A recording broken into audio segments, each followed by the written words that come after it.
So, I finally watched the Quiet on Set documentary, and you know I got questions. Well, questions and comments, okay?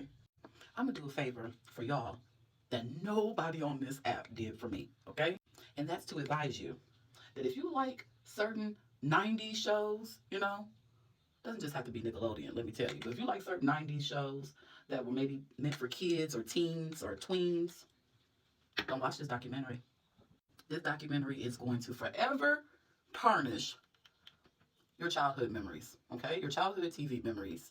And if you were like me and you were brought up by some of these shows, some of them, not all of them, it really got you to thinking about stuff, okay?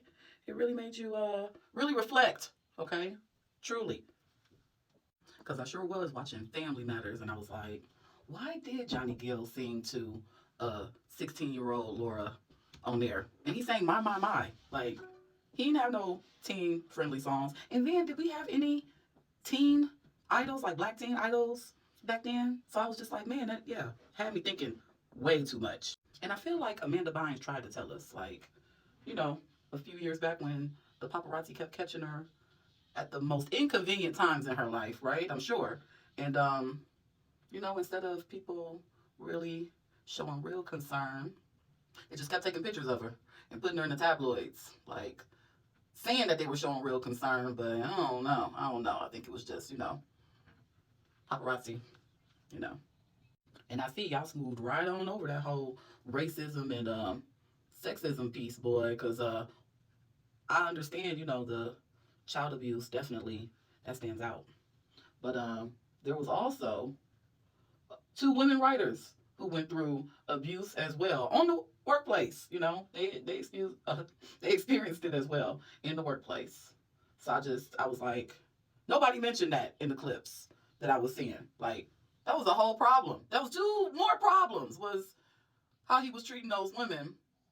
So I was like, nobody mentioned that in the clips that I was seeing. Like, that was a whole problem. That was two more problems, was how he was treating those women at their place of work, made them share a salary.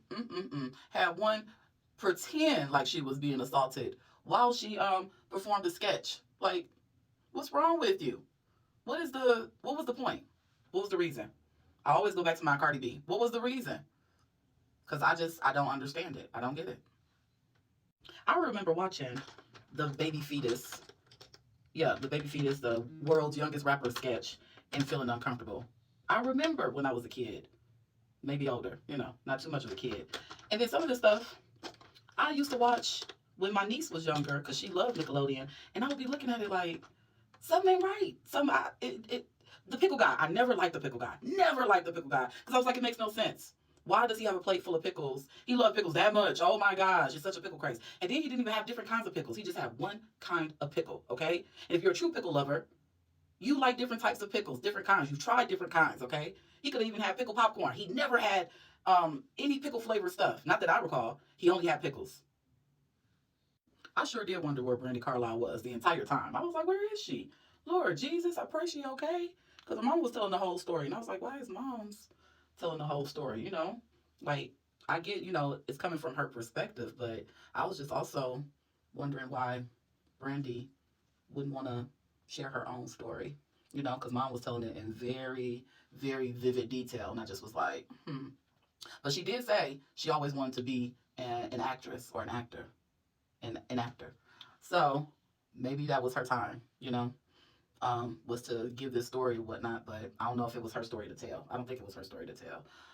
Again, I get it was from her perspective as a parent, but Brandy went through that, Brandy went through all of those pieces, and some of it she went through it utterly alone without a parent, So I think it's her right to say if she wants to tell that story or not, They sitting in the writer's room up here doing inside jokes on the kids show. Inside, nasty jokes on the kids show. How dare you? How dare you? Okay? Why would you do something like that? I don't get it. What was the purpose? Oh, it's so funny amongst adults. No. Mm-mm.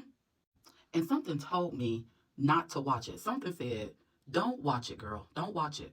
But a hard head make a soft ass, right? Because now I got a whole new worry, okay? And his name is Leonardo DiCaprio. Has anybody checked on him? I get that he's like a megastar or whatever, but has anybody checked on him since all of this has come out? Because Pickle Guy definitely was, extra handsy with him.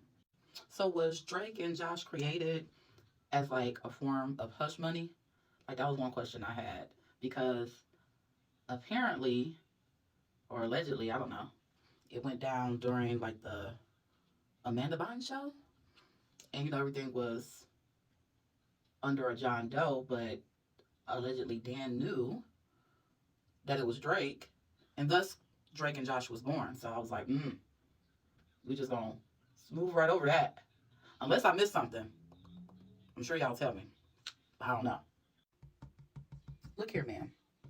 If none of the other red flags worked, like, Pickle Man being a little handsy and, Dan being rather unsavory boss, even in front of, the cast and not just the staff.